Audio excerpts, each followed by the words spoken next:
Now, from the Pope John Paul II Cultural Center in Washington, D.C., Raymond Arroyo. Welcome to The World Over Live. Thanks so much for being here. My first guest is a senior fellow at the Ethics and Public Policy Center here in Washington. He's a theologian and author of Witness to Hope, the biography of Pope John Paul II. Earlier this month, the second volume of his biography of the late pontiff was finally released. It's entitled The End and the Beginning, Pope John Paul II, The Victory of Freedom, The Last Years, The Legacy. I spoke to George Weigel recently about the new book and what it adds to the legacy of Pope John Paul II. Take a look. George, the new book covers the last 6 years of Pope John Paul II's life. Why was it necessary to devote a whole volume to this and not just add a few chapters to the previous book?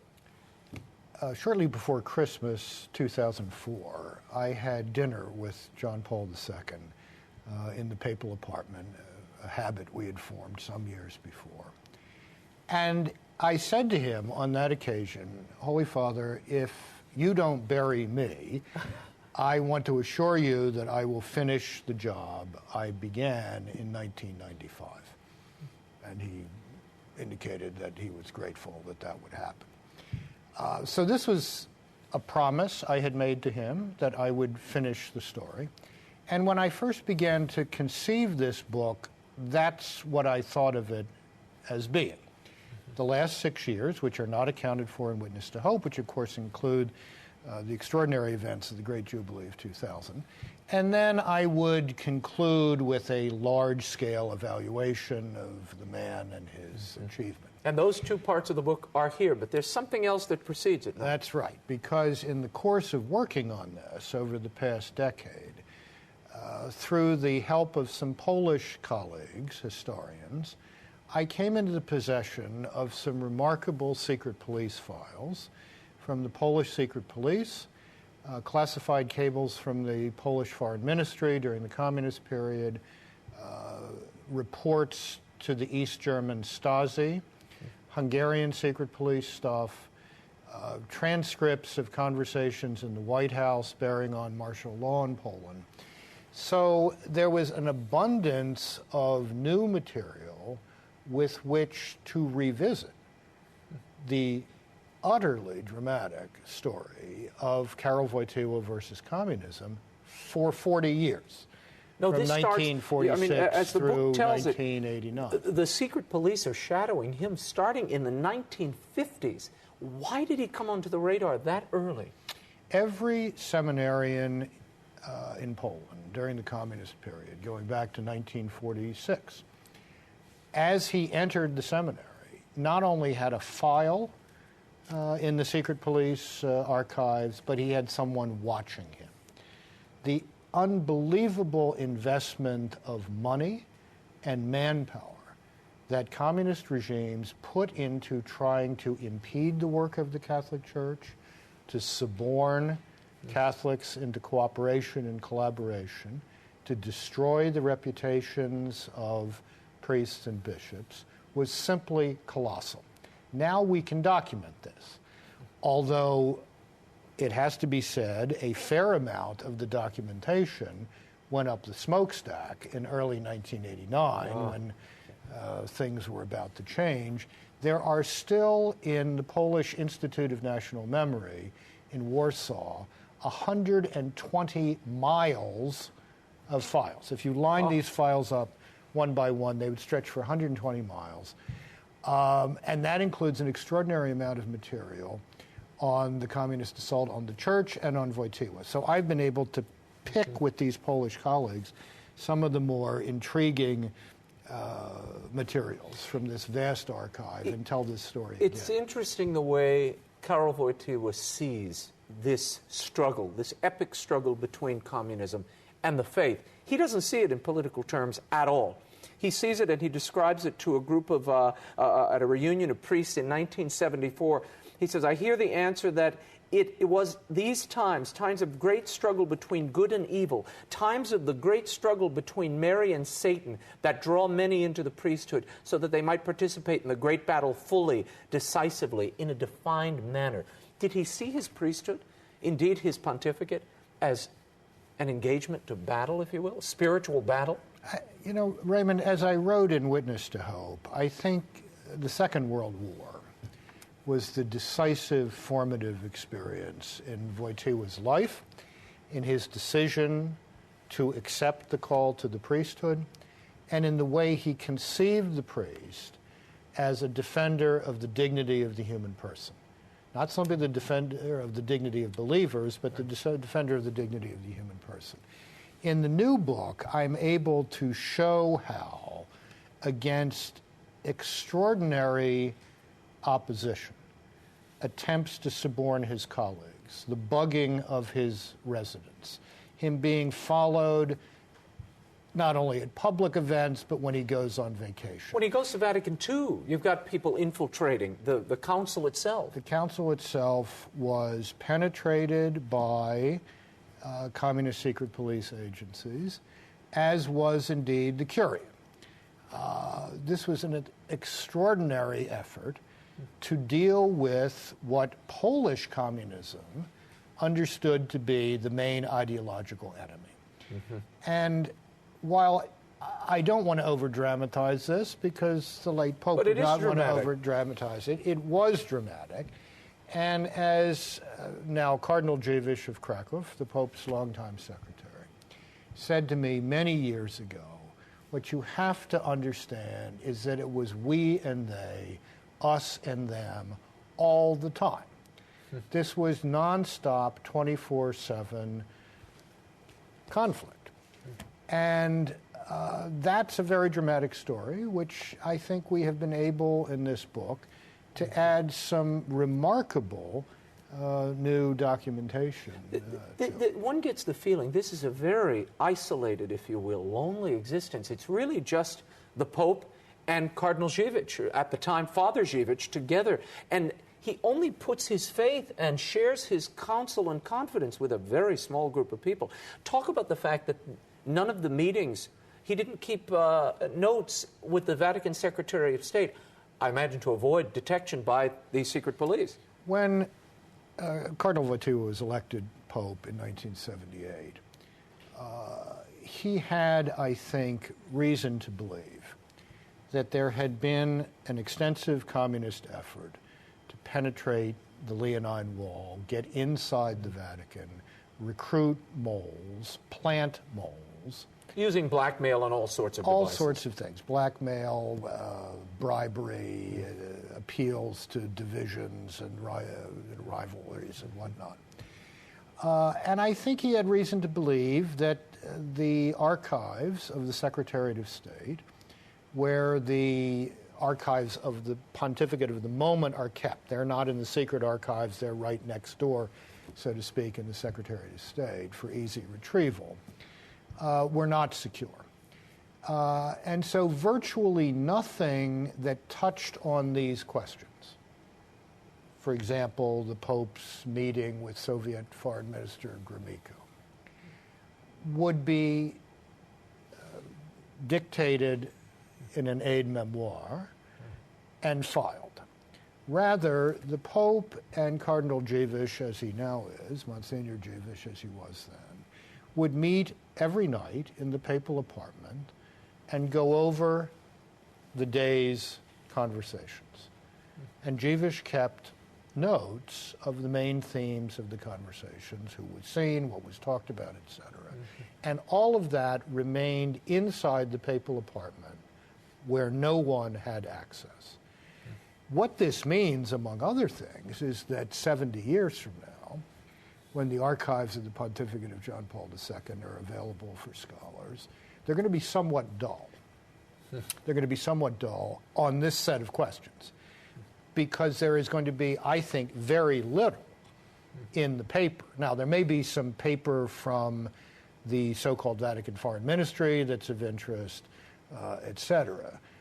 But in terms of the Pope's materials himself, All of that was held very closely, I think, because of a legitimate concern, not an over-nervous concern, that the Vatican was not secure and, in fact, did not have a very sophisticated counterintelligence capability at all. Now, when he becomes Archbishop of Krakow, he's identified at the time as a dangerous ideological opponent. Yet, the regime approves his appointment, and they had some control at the time over those appointments. Why would they do so? It's an interesting question to which there's probably no definitive answer.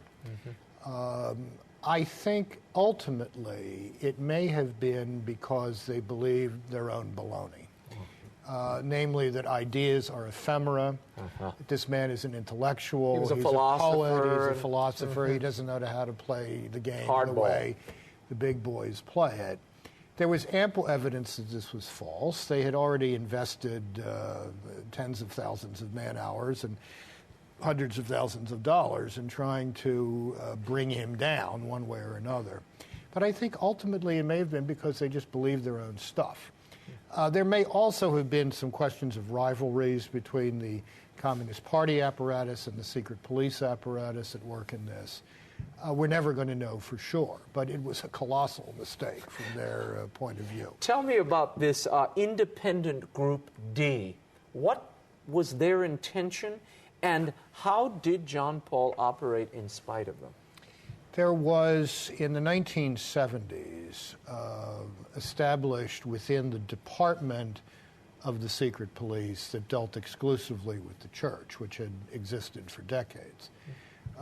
This independent group D, which was charged with, quote, the disintegration of the Catholic Church. This included everything from ramped-up efforts to find collaborators, to attempts to suborn clergy and bishops. Ultimately, these characters, when John Paul II was Pope, would attempt a blackmail plot by concocting a diary, totally fictional, in which a woman who had once worked in the archdiocesan offices claims that she had had an affair with the cardinal. Crazy stuff. And they forged the diary. They forged the diary and tried to plant it. The guy who was in charge of this a year later was the guy who murdered Father Papiłuszko, now Blessed Jerzy Papiłuszko. This was a very, very nasty and serious game. Did John Paul ever share with you in your conversations with him how he managed to operate and separate, if you will, this constant opposition, being spied upon, residences bugged, you're not knowing if the people coming to you are plants or not, and your spiritual mandate as head of this church? Well, I think he was, in fact, in a much freer position in Rome than in Krakow.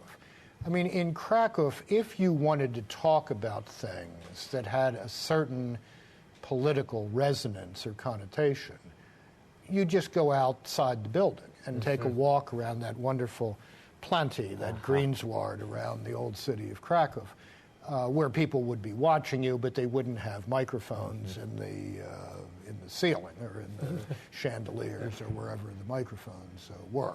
And I think people just got used to living that way. I mean, that after you do that for a while.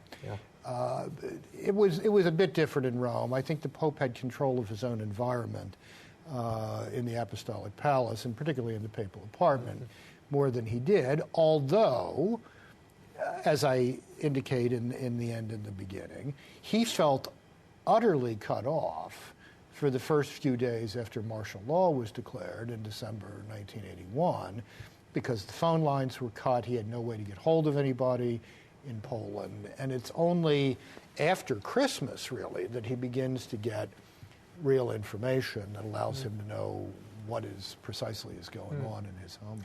Tell us about the 9 days when he returns that first time, 1979. Correct. June 2nd to 10th, 1979. First of all, I love the story that he wanted to originally come in May. For what, 2 days, 3 days? It's going to be a 3-day trip in May. It was going to center on the feast of St. Stanisław. Communists couldn't have that because Stanisław is sort of the Becket of Poland. We can't have that kind of church. And the big Marian feast day. So they end up trading 3 days in May for 9 days in June. And I think as the history of the 20th century comes into clearer and clearer focus, those 9 days were a pivot on which the history of the 20th century turned, every bit as much as the guns of August 1914 or the beginning of the Second World War in early September 1939. Things turned in a dramatic and fundamental way. And the Pope did that not by talking about politics, not by arguing economics, but by giving back to his people, whom he knew so well, their authentic history and culture, which is to say their authentic identity. And by giving them that, he gave them tools of resistance that communism simply could not match. And this really is the through line from the time he's a young man as an actor in the Rhapsodic Theater, this notion of culture and history and sharing that with people, and that raising up the human person and protecting the rights of the human person. This is why Wojtyła is a world historical figure. I mean, he's a great Catholic figure. I believe he'll be a saint someday. He's one of the greatest popes in history. But he is also a world historical figure because for the first time since the French Revolution and since the rise of Marxism in the mid-19th century, someone demonstrated that the world is not run by politics or by economics or by some combination of politics and economics. That over the long haul of human history, the most dynamic force is culture. And at the heart of culture is cult. What people believe, what people worship, what people are willing to stake their lives and their children's lives on. And he deployed that understanding to bend history in a more humane direction. Let's speed ahead to the centerpiece of this new book, the Jubilee Year, and his vast vision of what this was, what it would achieve. Okay, George, I covered almost every one of those Jubilee.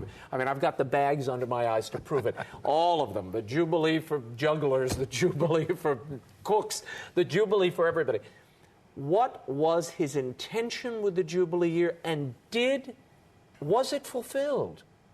I think the first thing to be said about the Great Jubilee of 2000 is that it simply would not have happened the way it did without John Paul II. When he broached this idea in 1994 to an extraordinary consistory of cardinals, he got a very, very chilly reception.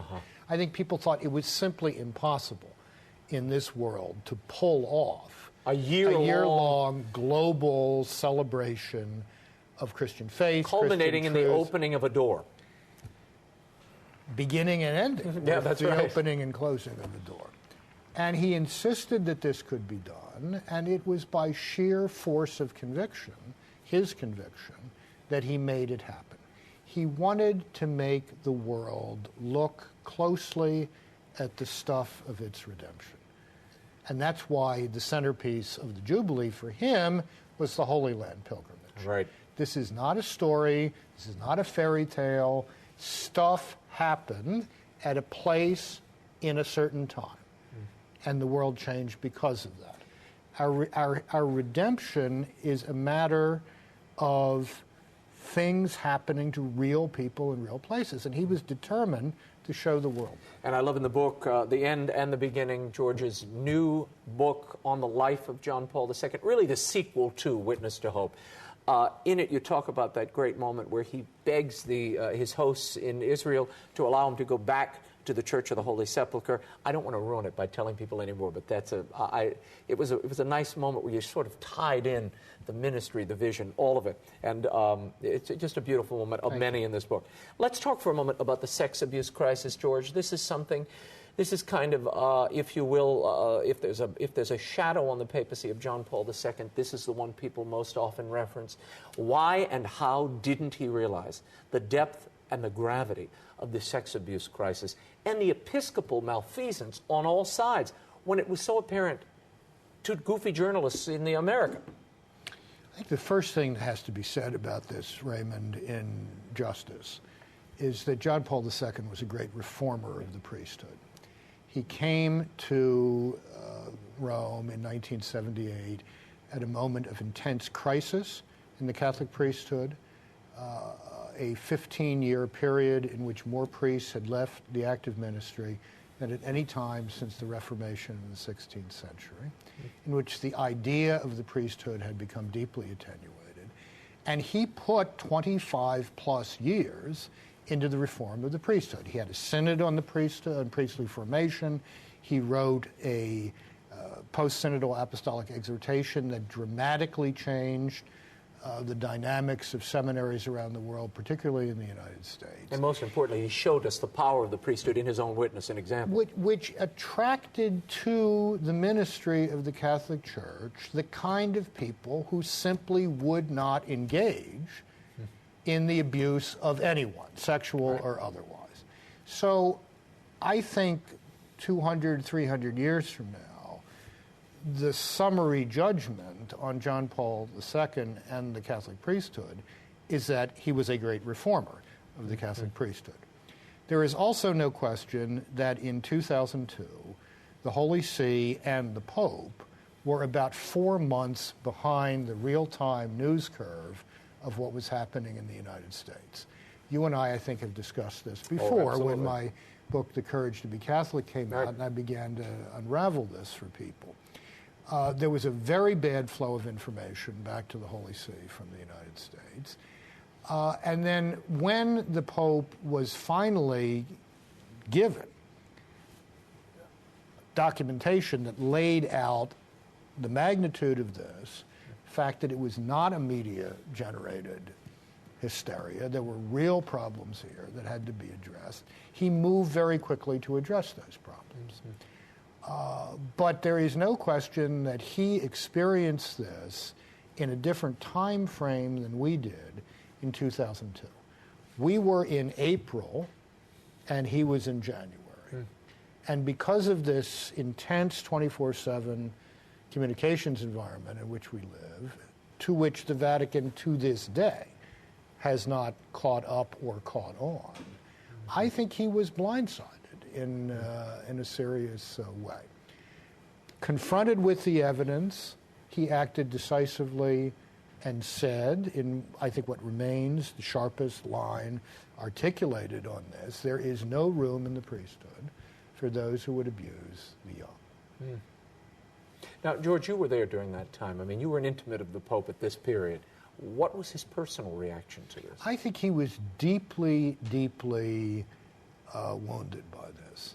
He had invested his own entire life in lifting up a heroic image of the priesthood. It was, in some sense, inconceivable to him that people could behave in this way.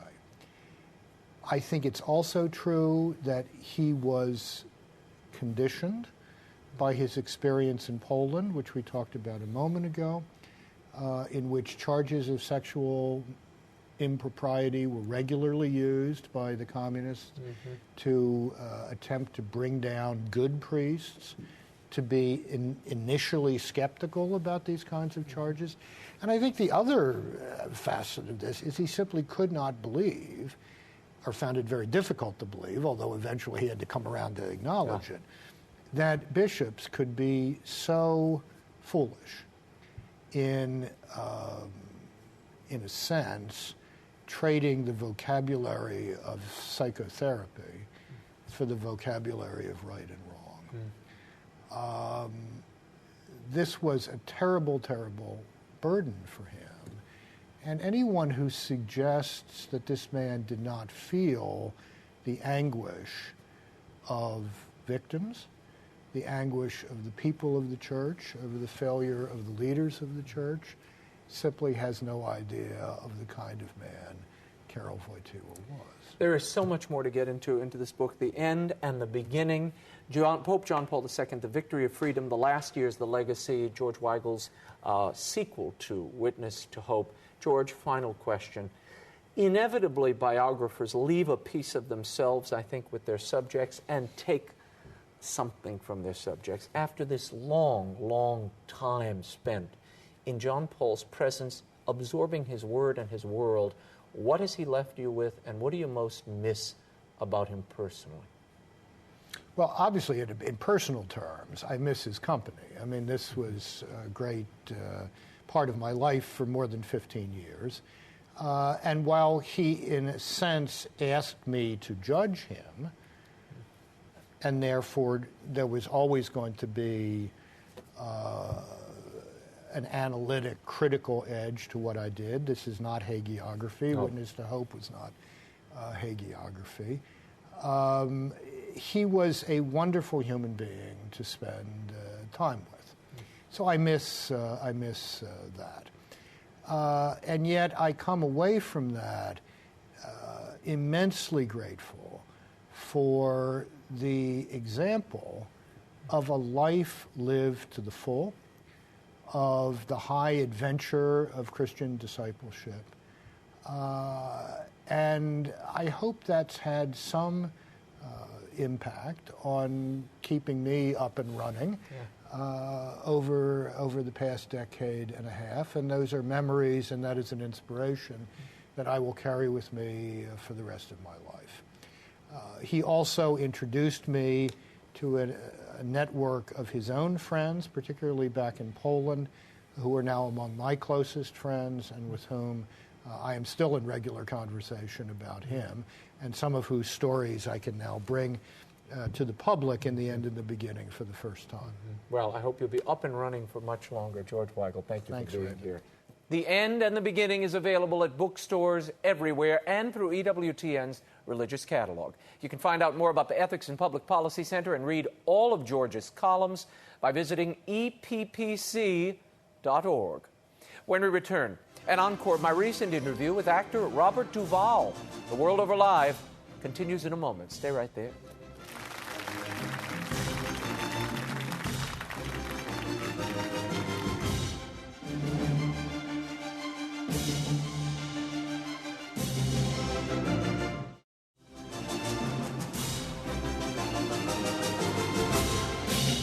Now, once again, Raymond Arroyo.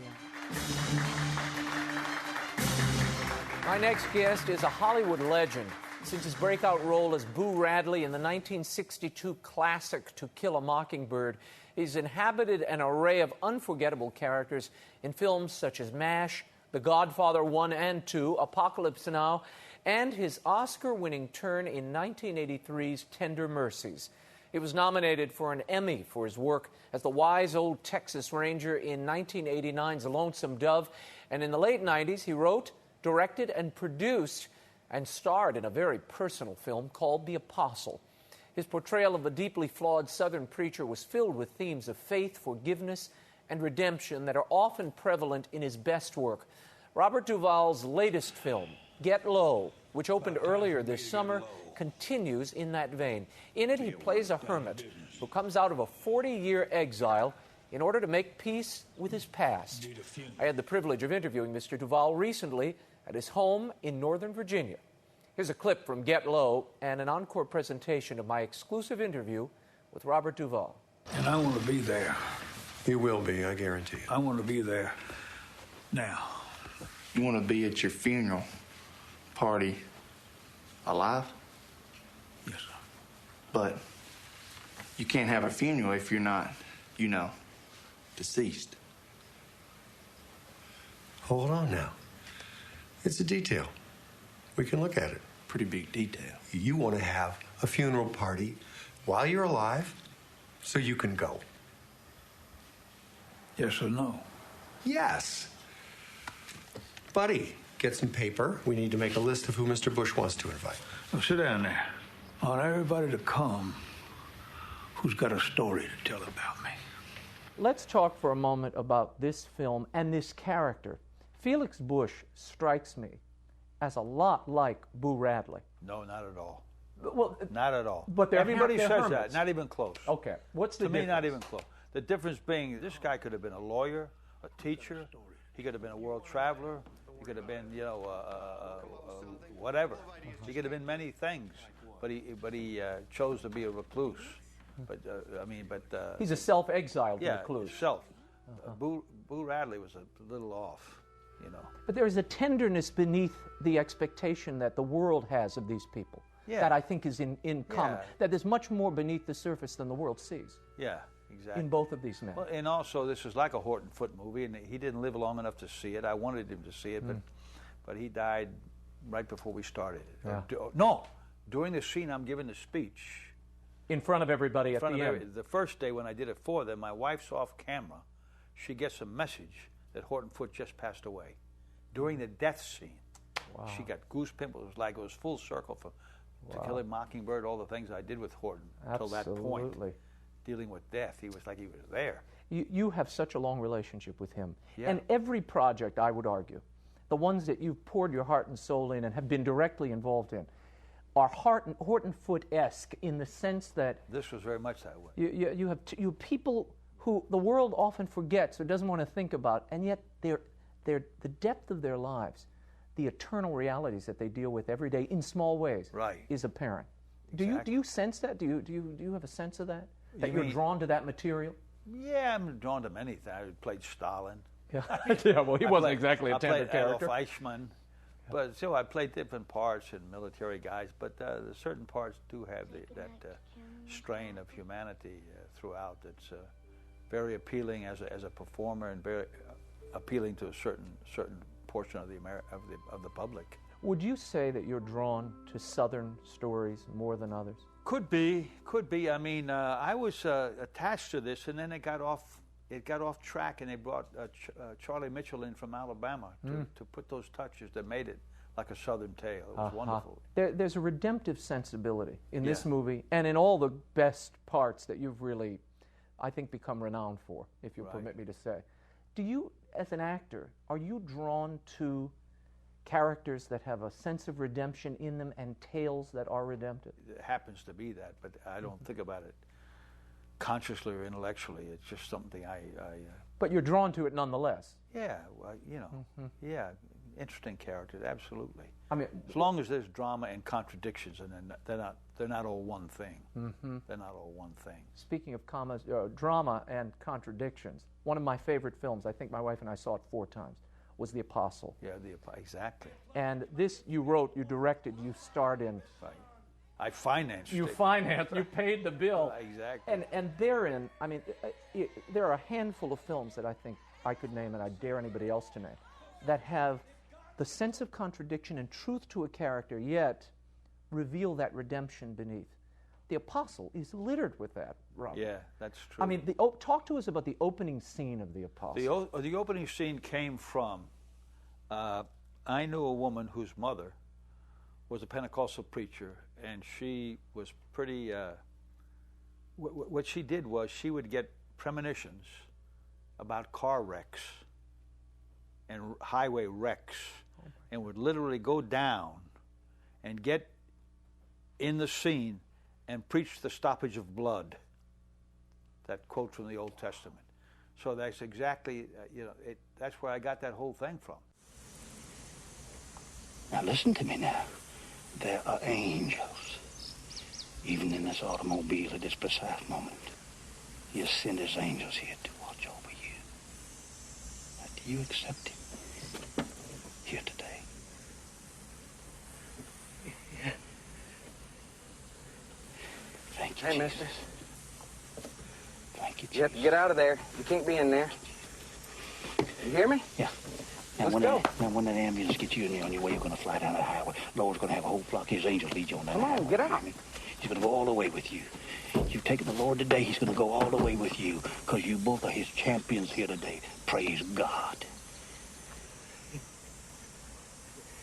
Thank you. Thank you, sir. Don't have to thank me, son.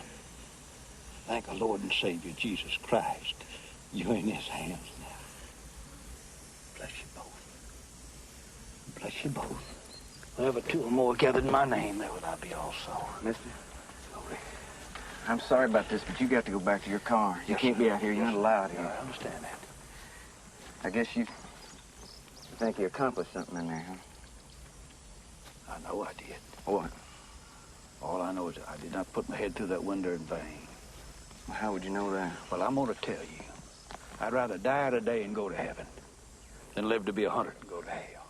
So that whole script was from stories, true stories that happened within that community. But you traveled around. You were doing documentaries in the South, in the Appalachian territory. I mean, you almost organically stew this material for a long time. Absolutely, because I love the black preachers. Oh, yeah, nothing like them. Oh, they're one that likes the surrogate father figure to the people of their community.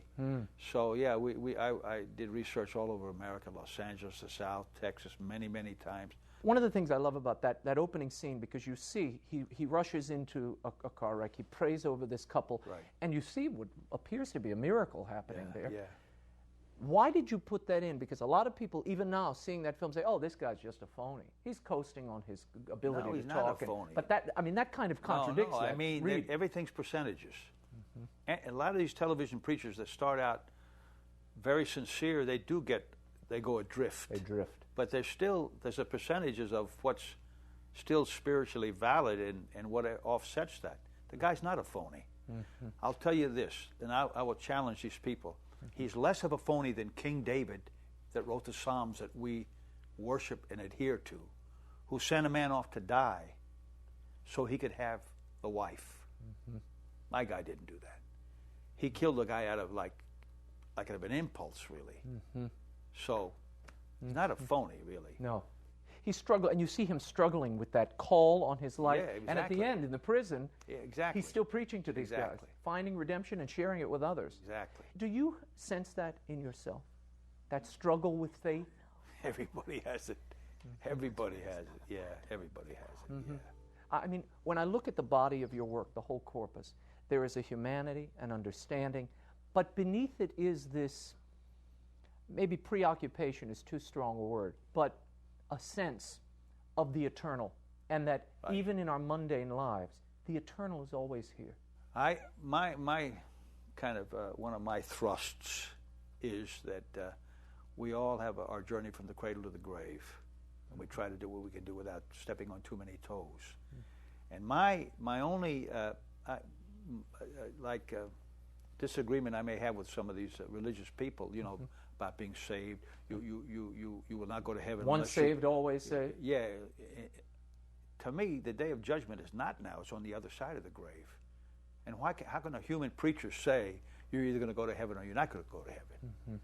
It's on the other side of the grave, the day of judgment. It's a work in progress until Absolutely. that gavel comes down. What's on your mind, sir? About time for me to get low. To get what? Down to business. Yeah. I need a funeral. For whom? Me. For you? You want to buy a funeral for you? Am I not talking right? I'm sorry, sir. Are you sick? Everybody dies. All right. I see. Well, sir, the church can help you get your affairs in order. Arrange a service for you. Well, what would you say? About what? Me. Eulogy. Well, I don't know. What do you want me to say? Say what you say right now to my face. Well, Mr. Bush, I don't know much about you. I've heard stories. But what stories? Just stories, people talking. What kind of stories? Say one. Well, sir, my mother used to say that gossip is the devil's radio. What matters is that when you come to the end of your life, that you're ready for the next one. Now, have you made peace with God, sir?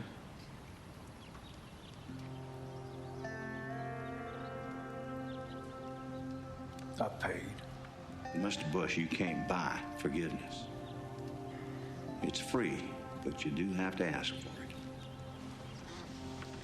One of the things I loved about Get Low, first of all, tell me about that title, Get Low. What's your read on that? Well, if you ask the director and everybody involved with this, they'll have a different answer. To me, to get as specific as I can, I think get low is to get down. Get down for Jesus. Get down. You're still above the ground, but you get low and find your sense of humility or whatever to get down to basics, down to spiritual business. And this character you play, Felix Bush, he carries this burden with him. Yes. I mean, he exiles himself to the woods. he carries this secret that we don't really learn until Right. much later. Well, how did you prepare for this role? I mean, this man's a loner, living alone in the woods. Did you cordon yourself off from friends and family? We vacation at least once a year, usually in Argentina, where Luciano's people are from northern Argentina. And I remember that long speech and a lot of those things. I just sat facing the South American Andes, the mountains, and just contemplated and worked on it. I think working for a sense of solitude, to find that sense of solitude. You fill these moments with this unspoken truth that isn't in the script. Nothing funny is happening in the background. It's just there. Yeah. How do you prepare for that? You just do that. You just do that. You think of this, think of the character. And actually, one of the money guys from Germany, when it was all over, a German, hit it on the head that none of us had thought of. He said, this movie is a love story. It's a love story. Going back in time to the woman, everything. Yeah, it all comes back. It comes full circle. Absolutely. And this notion that we have to make amends before we go. We have to confess. We have to somehow deal with the stuff of life and the mistakes we make in life. Absolutely. Absolutely. That's what he's done for many years, and he finds he has an illness, and before he really goes, he sets up and has his own funeral, a make-believe funeral before he has the real one, where he won't be there. Yeah. And this is based on it's based on a real guy, but fictionalized. Nah, I'm not a smart man or a wise one. I don't know what kind of man I am. I was always restless. Thought I'd see the world, but I didn't go nowhere on purpose because I did something I was ashamed of, something I could never fix. Y'all probably think you know what you do, what you wouldn't, and I wish you good luck with that. I really do. When I told Charlie what I'd done, he told me to confess to God, the law, and to somebody else so as I could get forgiveness. But I didn't want forgiveness. No. I needed to hold on to what I did, to be sick from it every day of my life, so that I never told nobody else. You see, nobody. Now, you, of course, won an Academy Award for Tender Mercies. Yeah. Another character. You find him flat, drunk, laid out at the beginning of that movie. Right. And he, too, struggles with faith, with redemption, with relationships, and finds his way out of that pit. Right. That journey. That and a help from a good woman. Right, and a little boy. Yeah, exactly. And a song that you wrote, a couple of songs. A few background songs, not the main ones. Yeah, but they were. But he had a support system. When we did Crazy Heart, the part with Jeff Bridges, he didn't have a good support system. My character in the Horton Foote had a support system that helped him, which was very good. What was it about Horton Foote's writing and work that so attracted you? I know you were friends for many, many years, and well, I did a play of his way back about a guy that at the neighborhood playhouse where under Sandy Meisner, where I played a drunk, and it came in and it worked. Something emotional really worked for me that they gave me this part, and Horton Foote came one night with his wife and Kim Stanley and Bob Mulligan, who directed eventually To Kill a Mockingbird. Right. And 2 years later, when they were going to cast that movie, Lillian Foote said to Horton, his wife said, "Well, what about that young man we saw in your play at the neighborhood playhouse? He'd be very good for Boo Radley." And that's how you got the role. Yeah, I want to thank Horton and his wife for that. What a moment. And, yes. and since you brought Sandy Meisner up, let's talk about him for a moment. Right. Sandy Meisner was a member of the group theater. Right. He was a renowned acting teacher in New York, whom you studied with. Tell me about that technique. Meisner had a very bare-bones technique in many ways. Very bare-boned. I mean, he once told me he was easier to please than Lee Strasberg at the studio, where everything was so critical. These guys were pretty critical, so you had to have arrive at a certain sense of relaxation to work under their auspices. But Sandy, what I took from him mostly, I guess, was the way of improvise, just talking and listening, the way we're doing now. That repetition exercise. Yeah, that came after I was there, but that's wonderful. Really? But this, you know that exercise? Sure. Yeah. Yeah. Oh, you work with? You worked with? You worked with Stanley. Yeah. No. You worked with? No, it wasn't there when I was there. You worked with? What? I know that exercise, but I never. When I was there, you worked with. It didn't work. Yeah, you work. Yeah. You worked with? Yeah, you work with. You? You? Me? You? What are you looking at? We? Yeah, right. That's the exercise. Yeah. So it goes back and forth. It's a form of improvisation that takes you off of the text. You throw the text away. Yeah, right. Do you use that kind of improvisation? Sometimes when I direct. When I directed the Gypsy film, I used that, and others. But it's like, not so much. But like somebody says, the more they act as studio, the other method, they come on stage with a big bag of yesterday. Right. Sandy was more in the moment. Yeah, Strasberg made you go into this memory thing of your past, and you'd bring that up. Right, I studied with Stella Adler, who was, had her own fixations, but it was character work. Exactly. And you do an enormous amount of character work. It actually has to come back to you. Shift it a certain way. And that's what Sandy says, it's a way of doing it. Rather, people say, do you become the character? Well, that can be a danger. You can be in your head the character, and emotionally nothing's happening. So it's like, it has to, I call it from ink to behavior.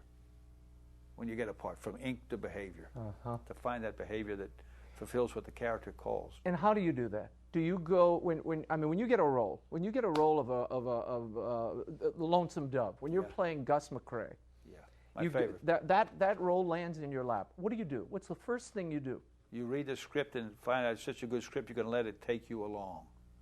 And McMurtry still said we should have switched parts, and I totally disagree with him. I do too.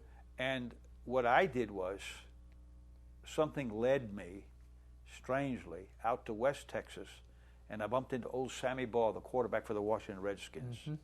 He didn't know who I was. We talked for like 2 hours, because the person I was with had played football under him with the Houston Oilers, Larry Elkins. And all those gestures I got in the part were from Sammy Baugh. One of your neighbors here, whom you worked on a project with, and you cultivate these projects, Broken Trail.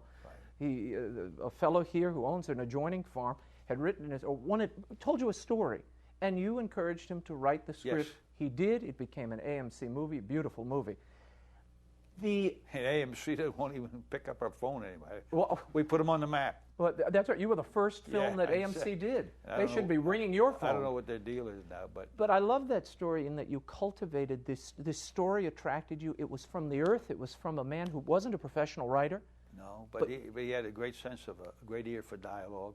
It was based on the Haythorne family, the Haythorne Land and Cattle Company of Arthur, Nebraska, who actually had a horse drive in the 20s from the west to east. And I think if you really look at it, it may be better directed, better realized in some respects than even Lonesome Dove. It was very well done. Beautifully acted. I think the casting was even better. Well, one of the things I love about that is your neighbor who worked on that screenplay, Broken Trail, he said Bob Duvall collects characters. Yeah, I've been accused of that in the past.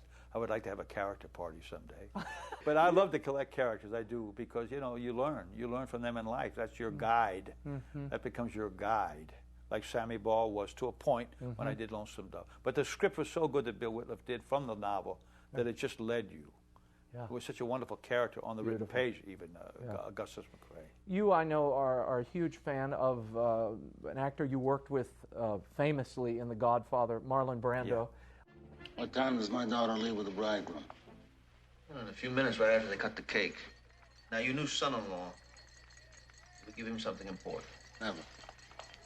Give him a living, but never discuss the family business with him. What else? Virgil Sollozzo called. Now, we're going to have to give him a day sometime next week. We'll discuss him when you come back from California. When am I going to California? I want you to go tonight. I want you to talk to this movie big shot and settle his business for Johnny. Now, if there's nothing else, I'd like to go to my daughter's wedding. What was it about Brando? I only met him once. You had a little more familiarity with him. Tell me about Brando, what it was like working with him and what you learned from him. Well, what I learned was when I did a movie, it wasn't a very good movie. It was a Horton Foote script initially called The Chase. I learned from him that when he was having coffee, he'd have coffee, get up, do the scene, action, cut, go back to coffee. And it was all really the same. There was a sameness. between when it was off camera and on camera. A naturalness. Yeah, something that's, people say, oh, he plays himself. Try it, not easy. It's not easy. And I learned that from him. But he took great risks, and you do too, with these character choices. I mean, you look different from film to film, but it's an internal, it's not just it's got to be, makeup. And I think that he finally, not that he sold out, he got tired. He was spoiled at a young age. And I always said to him, you should play Othello on stage. No. He said, you know, it's boring. He didn't like it. And I can understand doing a play 8 times a week. And he became maybe jaded. He didn't like his children to visit him on the set. He didn't think it's a noble profession, which I think it can be.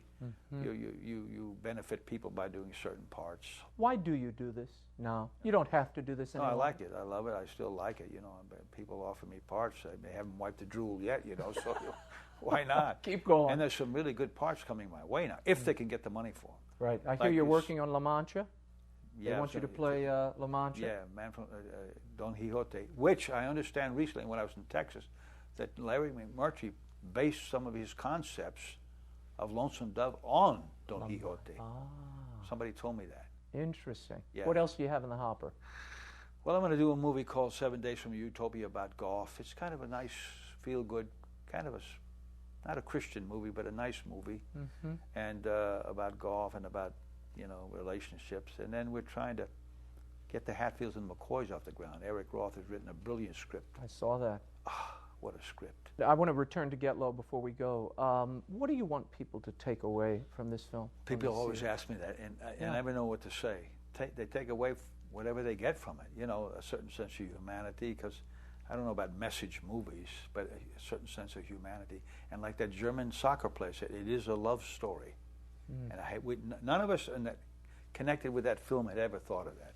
It is a love story going back in time, you know, that propelled this ill-fated love story that propelled this man to live this hermetic life of his. No, it's a beautiful film. It's one of those films. It's a lovely film, it really is. It marks you. You know, you it's carry my it wife's with you. favorite film since The Apostle. Final question: what do you want your lasting legacy to be? Maybe my journey from the cradle to the grave. I hope I did certain positive things without stepping on too many toes. Well, you've certainly done it here. Thank you so much. Thank you for coming. Get Low is playing in theaters now. It is definitely worth checking out, and probably Oscar contender, if I had to guess. Well, that's all the time we have until next week. You can find updates and the occasional commentary by following me on Twitter at twitter.com/Raymond Arroyo or on my Facebook fan page. And you can always find me at RaymondArroyo.com. The prayers and personal devotions of Mother Angelica and the entire Mother Angelica collection, including my biography of Mother, are available at bookstores everywhere and through the EWTN Religious Catalog. Until next week, we'll be scouting the world over for all that is seen and unseen. On behalf of the staff and crew of EWTN News, I'm Raymond Arroyo. Thanks for watching. We'll see you next time. Bye now.